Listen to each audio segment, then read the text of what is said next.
this. Okay. Sign all the waivers. Anything I say is my responsibility. Your responsibility. I'm not gonna. Yeah, and we were right. talking about earlier. We were in a San Diego County for the festival of books. San Diego County Festival, or San Diego Union Tribune Festival of Books is coming up at the end of August. And we were in a meeting today talking, and they were talking about how, oh, we should have people come on, you know, like this or like some other things. And somebody said, oh, Julie, why don't we have you on our podcast? And I'm like, no, I don't do good. I don't do good on podcasts. I have no filter. Zero. And they're like, well, that's what post-production's for. And I'm like, no, then you're editing me. Not into that.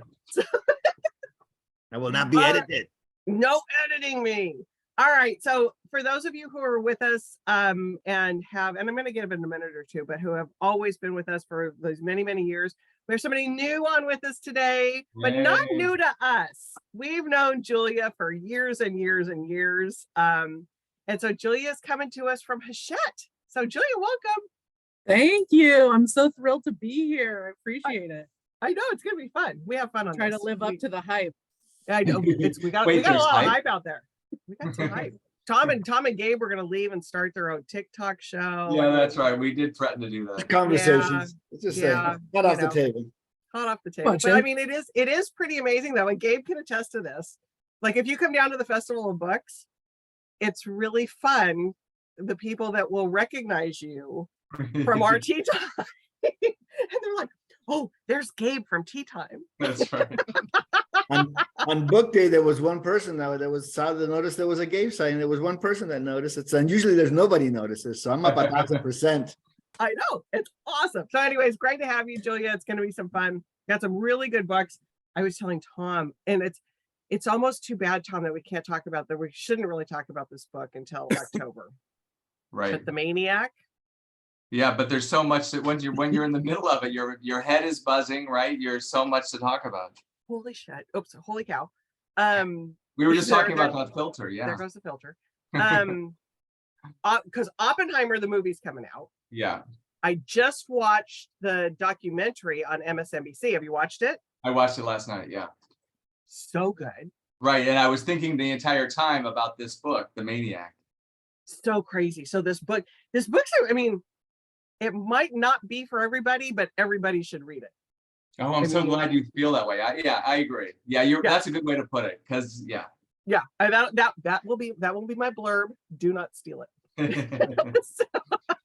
It gets into so much of what we saw in that documentary, and I'm sure what Oppenheimer is about is the result of all this scientific advancement is death and often always death and destruction. And we're living through the AI stuff. I mean, and you haven't even gotten to the AI part. I haven't even gotten to the AI. I know it's coming, but I know it's coming. Anyways, sorry that we're talking about a book that you can't order until October, but Tom's going to go first. Julia's going second. Yes. Gabe's going to go third on books that you can order and buy, hopefully this week. So anyways, Tom, take it away. But you've now heard about The Maniac, so file it away. You will want it. It'll be one of the pre-order it. Yeah, it is cuckoo.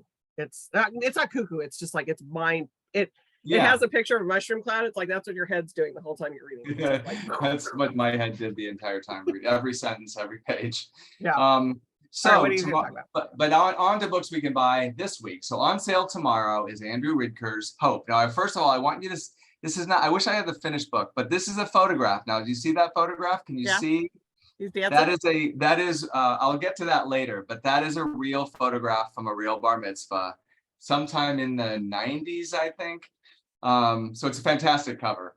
So Hope is about a family. The year is 2013. We're in the middle of the Obama years. It's Massachusetts. This family there's Scott, who is a very successful cardiologist. His wife Deb, who's a pillar of her community. She helps with the refugees that are coming in. They have two grown children. So there's Maya, who's making her way in the New York publishing world. And there's Gideon, who is finishing up at Columbia. Everything would seem to be like this is the picture perfect family, but over the course of the book and through each character telling their part of the story, we see that they are unraveling. Scott has, it's revealed that Scott has falsified some blood samples, big trouble is coming. His wife Deb is really like they're in a midlife crisis. Clearly, she leaves him for another woman. Maya is involved in all kinds of crazy stuff in the publishing world, which was my favorite. Obviously, my favorite section was the publishing world because it was hilarious and rang so much of it rings true. And then Gideon finds himself going to Israel, but so it's really it's like Jonathan Franzen light, I would call it, in the very best way. Like Franzen may not be Franzen isn't approachable. A lot of people aren't going to read a Franzen novel. This novel has a lot of the hallmarks of a Franzen novel, starting with that family. But it's hilarious. It's super smart. And hope comes to mean so much, so many different things throughout the novel. But also, there's hope for this family because the book is called Hope. So he's a really talented writer. This is his second novel. I would say also readers of Fleischman is in Trouble, totally that same kind of read. So it's just out. The reviews are great. The New York Times just posted theirs today. And I love the reviewer sometimes reviewers don't always get the book, in my opinion. But this one did. She ended it with this talented writer. We hope that this talented writer will keep gifting us with his intelligent, big-hearted, spew your gefilte fish funny novels. And then he wrote this fantastic piece, which you can Google and find easily. He had to find this. Somehow this photo came to him, and this was what he get the permission of the two people in this photograph, and they had to first of all figure out where was it taken. And so they went to Facebook, Instagram. It was through all these weird connections that they finally found out who they were. Then they're grown-ups and they have their lives. Maybe they don't want to be on the cover of a novel. In the end, obviously, they gave their permission, but it's a terrifically funny piece about and kind of an inside look at how these things come together. This book would be the same great book without the cover, but with this cover, which people can relate to of every faith. It's just like adolescence personified. In a snapshot. I mean, it's like, because I was always the tall girl. Always. Oh, yes.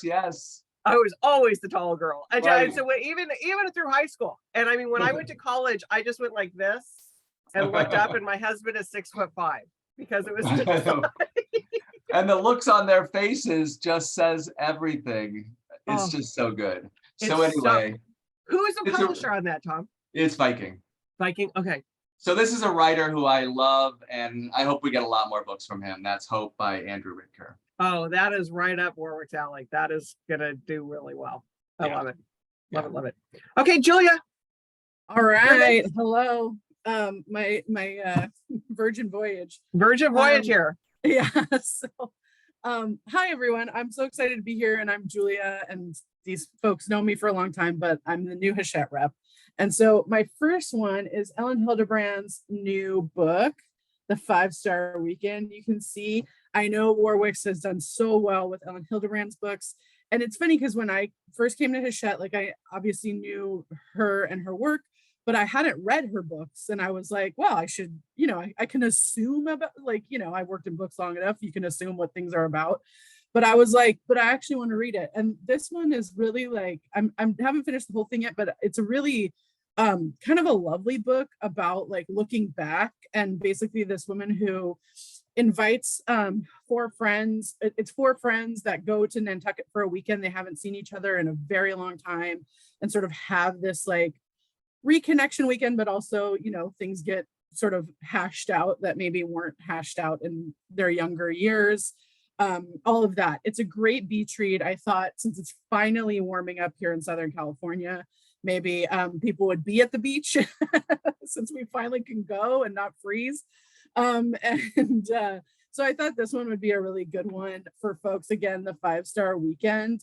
Whether or not you're a fan of Ellen Hildebrand, I always love a good book that I can just dig into while I'm relaxing and hanging out. And this is definitely one of them. It might jerk a tear or two at some point, but it's just a really fun book for. And Ellen is absolutely, she's the quintessential of that summer beach read. But Absolutely. she does, but you're right though, she does the characters and she does the female relationship thing Yeah, really well. And so it's exactly. yeah, she's just a champ. And so, but I have to give everybody a little clue on, I have a very special place. I know Tom, Gabe, I love you too very much. But Julia will always have a little special place in my heart because she set me up with hosting Sean Penn, not once, but twice. And I got to actually go to dinner with him. So, I mean, Julia, She does have that over us, yeah. That one that's a sub little- lottery that's a there. tough one to beat, man. Let me tell you, sitting right next to, and I had, oh my God, I had 3 martinis. Like, oh my God. But you're with Sean Penn. I know. Like, what the hell? You got to. Anyways, you got to. All right, Gabe. See, this is what you get for being last. Now you gotta like, come on. I hope I can do it. Bring it, Gabe, bring it. Come on, Gabe. Some a little French for you. Ooh. So this is one of our from our imprint Via, which is our Mm. international around the world imprint, dragging stuff in from all over the 4 corners of the round earth, allegedly round earth. So this is a novel that won France's first novel prize. It was a Booklist Star Review, which I listed here. And it is a really funny story that takes a wicked turn. As the protagonist of our story is a woman who's got it all. She's really attractive looking. She's got a great education. She's got a great family. And most of all, she's got like the perfect husband. She's got the model husband. In her mind, though, she's not sure that he loves her as much as he did the first moment he fell in love with her.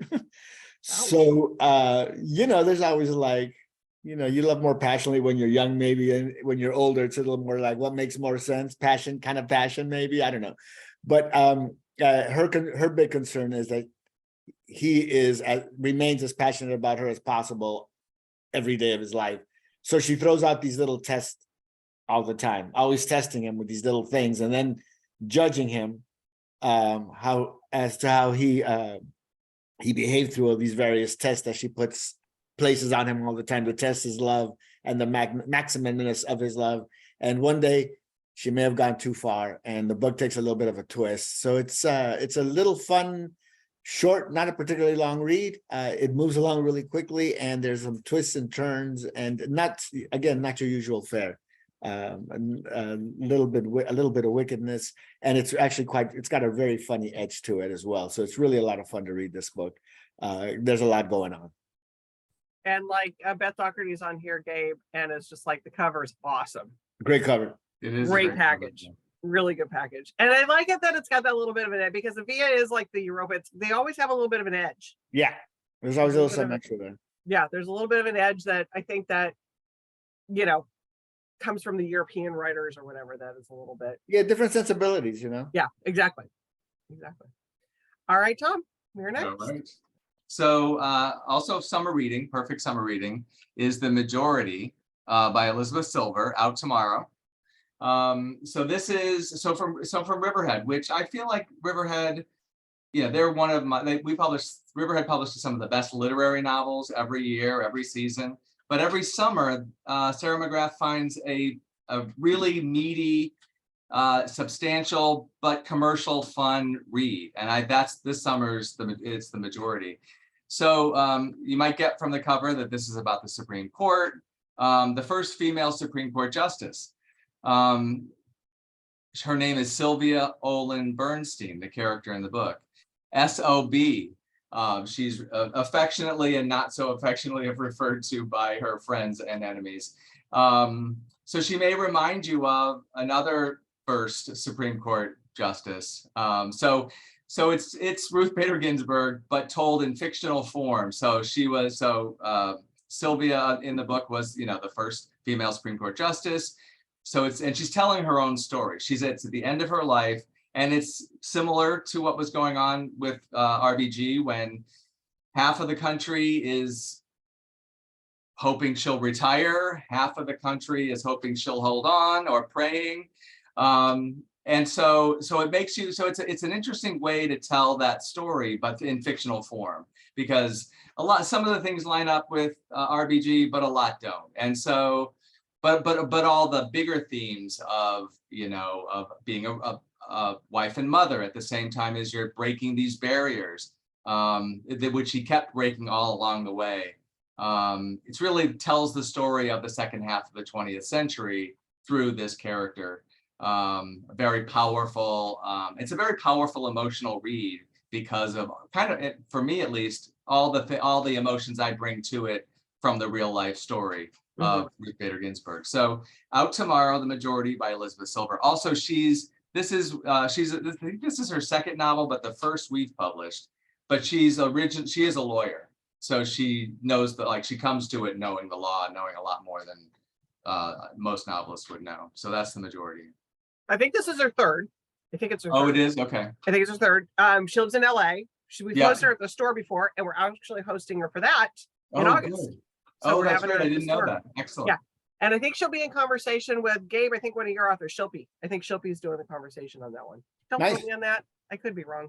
We got so many conversations. I don't know for that. Conversation partners are becoming. It's like that's a whole other. That's a new beast. thing, right? We have a lot of writers up here. So you keep, there's always a new one popping up. Michelle Gable down up the road here. Yep. I mean, Lacey everywhere. Lacey Crawford. Up the That's street she's your here, author, Julia. Shilpi and Lacey up Lacey the lives street. down here. So yeah. So That anyway, would be a so great conversation. I wonder if Lacey. No, you know what? Don't quote me. I'm not sure who's doing the conversation now. Soul brain. Anyways, okay, Julia, save me. Okay. I have we were talking about podcasts earlier and Julie maybe being on a podcast. So one thing that people don't know about me, some do, some don't, is that I used to host a Dawson's Creek podcast. I knew that. You told me that yes. once. Yes. Yeah. I hosted a Dawson's Creek podcast for 3 years called Dawson's Critique. And just as luck would have it, the week that I started at Hachette, this book came out, Oh my God. Freaks, Bleaks, and Dawson's Creek, which is about all these different shows from like the 90s and early aughts. So Freaks and Geeks, Glee, Dawson's Creek, The Fresh Prince of Bel-Air. There's like 7 shows. And what's really cool is Thea Glassman, who her previous book was called Seinfeldia, which is about Seinfeld, obviously. But she talks all about how these shows that get kind of written off as like, frivolous, entertainment and like not worthy of anything, that these actually really changed how television was being written. And it's just a really fun book. I mean, obviously I'm a 90s kid, so I watched all of these shows as they were airing and was like, going to school the next day and discussing them with all my friends. But I think even if you're just interested in television and the history of television and how writing has changed, it's just a really great book. It's really fun. And if you want to talk about Dawson's Creek with me ever, please do. I will talk to you about it forever. Yeah. Yeah. It sounds like it's one of those that you could just like dip into too. It's not Yeah. like, it's just like it just sits there, you read a little bit, you grab Absolutely. a little bit of it. Yeah. And if Sounds you're like, it's oh, I just want to read this chapter about this thing right now, and I'll Yeah. read the rest later, totally cool. Yeah. And just a really it's so fun. I love reading about stuff like that. So When I first saw you holding up the book, I assumed you were pulling something from the backlist just so you could talk about Dawson's Creek. That is so funny. I know, it was kismet. just happened. Perfect timing. Yeah. It's also one of those that thinking about for gifts. I know we're not in the holiday season, but that looks like it would be a great gift book for the holidays. I mean, it's I like think if you've so, got yeah. if you have that person in your life, tuck that away as a gift. Yeah. Yeah. Exactly. All right, Gabe, round 2 for you. We're coming in with some good nonfiction, There we go. I Making think. us smart. Well, you're one hey, dozen hey. of the best. Shit. I know, I leave myself open all the time. Why do you throw me softballs? I don't know. You think I would Well, learn after all these years? I would have loved to have had you on the dodgeball court, man. I'm so lost. Why you make me hit you, Jules? I feel like that abusive husband. I love you, but why? I do set it up. Anyway, talk about your book. So my book, the deepest map. So I didn't know this. I mean, I kind of knew this, but you know, there's so much that we don't know. So much that I don't know is we know more about like the Milky Way apparently than we do about the ocean. We apparently have only mapped about 25% of the oceans, the 5 oceans, and there's not a lot of actually like old history. Anything that's happened is really current. So that's what this book deals with. Laura Trethwaite did a lot of research on this book, and she brings out all the players of the time. And it, of course, like I forget where I heard this. It might have been we had sales conference today, so I have a lot of books in my brain.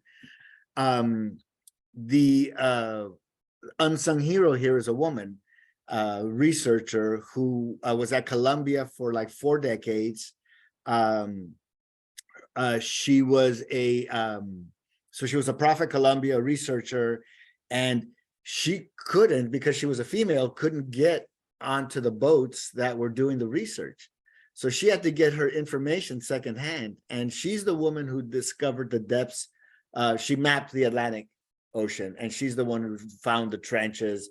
In the 1970 something, mid 70s, she affirmed the theory of tectonic plates, and she confirmed everything. We had the idea, everything kind of looked, but with the research that she managed to gather. So she had a partner that was on the voyages, that did all the research for her, and he brought it back. She did the math, and some really amazing stories. And there's also, you know, a lot of really good science, general weather science, general ocean science, and oceanography and stuff.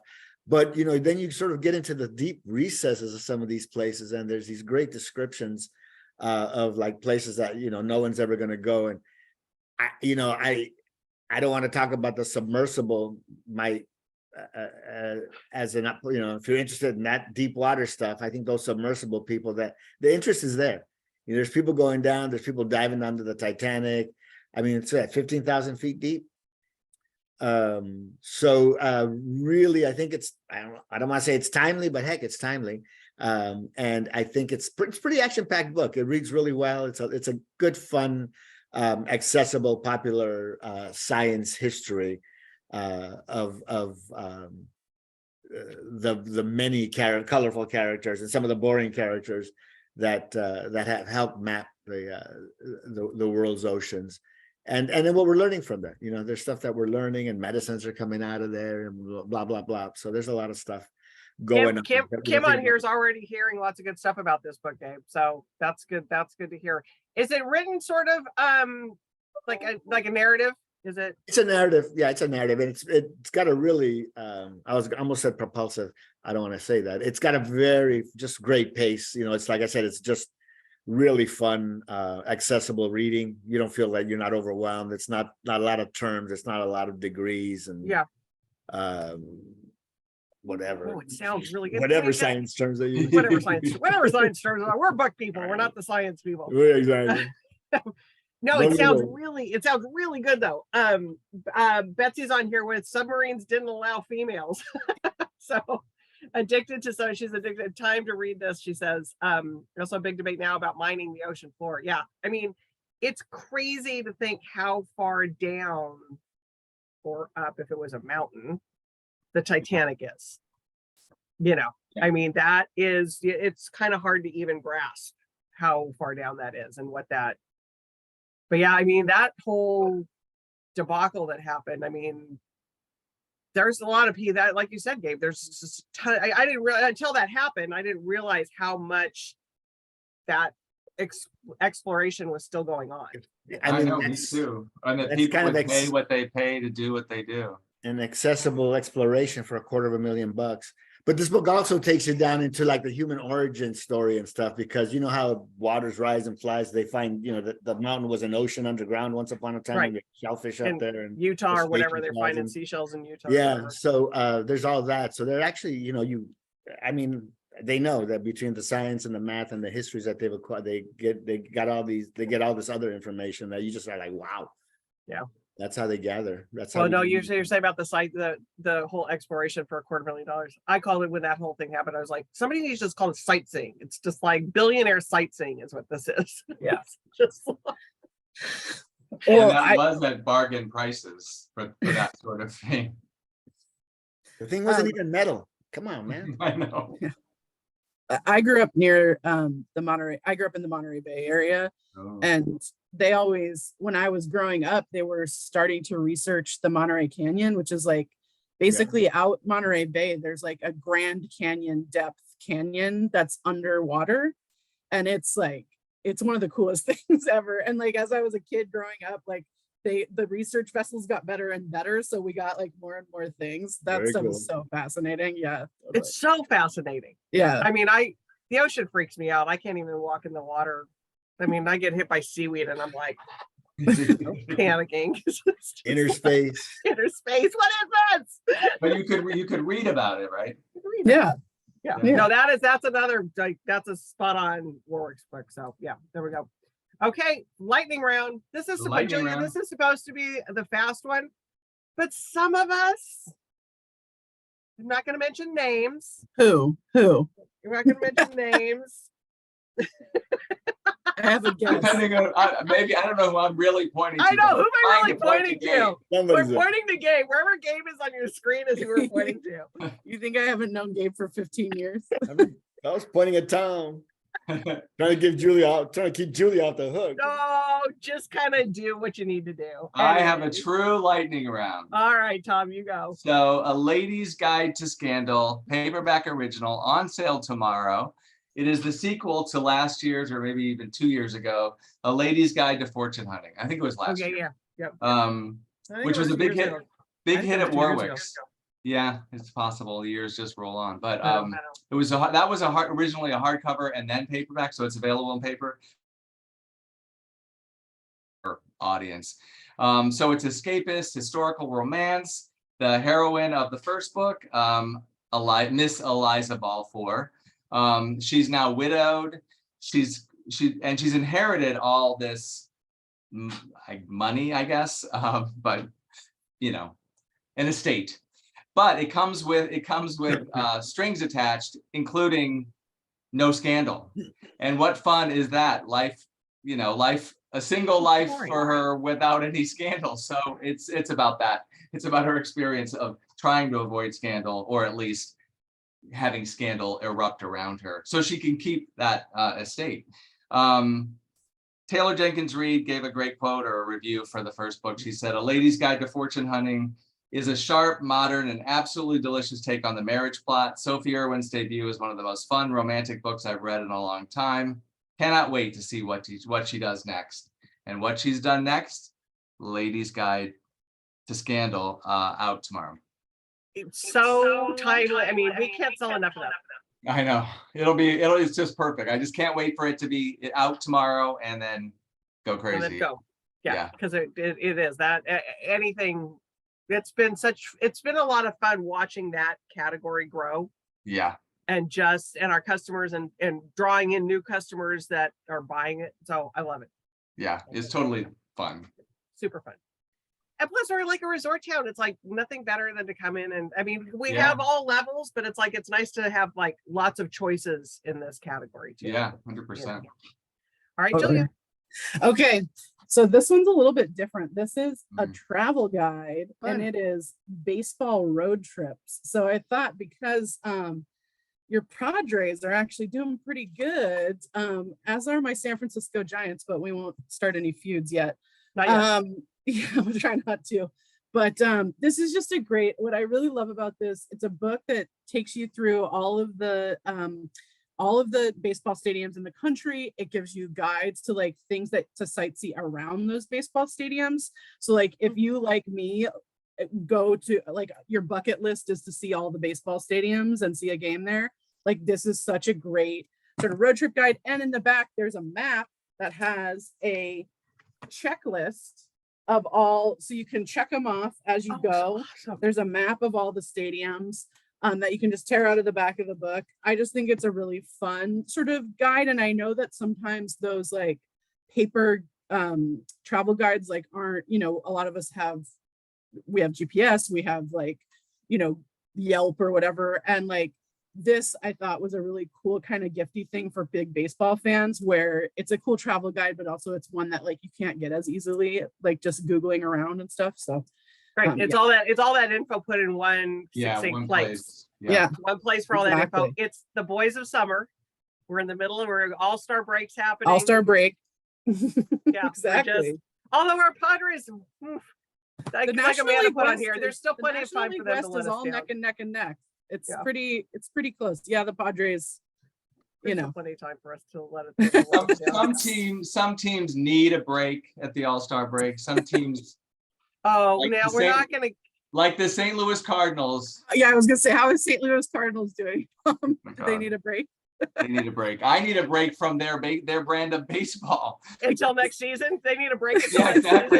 season. This is like normally the worst week of summer for me because there's no baseball. This year it's the best week of the summer because there's no baseball. Thank God. I like it. Is Yeah. Gabe gonna bring in the LA Dodgers? Are you gonna bring in the Dodger talk? You know what? The Don't Dodgers need you? speak for them. The Dodgers and their huge salary speak for themselves. Yeah, no, that's a great book, Julia, because it's really fun to have those kind of books. I just watched the other day because I was just flipping channels, League of Their Own. I mean, not League of Their Own, Field of Dreams. Oh, Field of Dreams. Still such a great movie. Amazing. Amazing. So, I have a League of Their Own book coming, so I'll make sure to bring it Oh. because okay, that's a That whole is- other, we can have a whole, like Dawson's Creek for you. We could have a whole conversation about League of Their Own. I'm just gonna drop a bomb into this conversation that it's my opinion that The League of Their Own is the best sports movie ever made. Everyone Just fight saying. about it, please. oh Yes, my God. and I'm discuss stepping amongst back from yourselves. that one. Exactly. Oh no, my daughter, because she was playing softball at the time, we met the one of the women that was still alive. We met her. She would come around to the softball field, so we met her. I can't think of her name off the. Samantha's gone. She lives in Illinois now, so she's actually gone to the where they film. I mean, we are like Rockford. full on Rockford. We're the full on League of Their Own family over here. So Cool.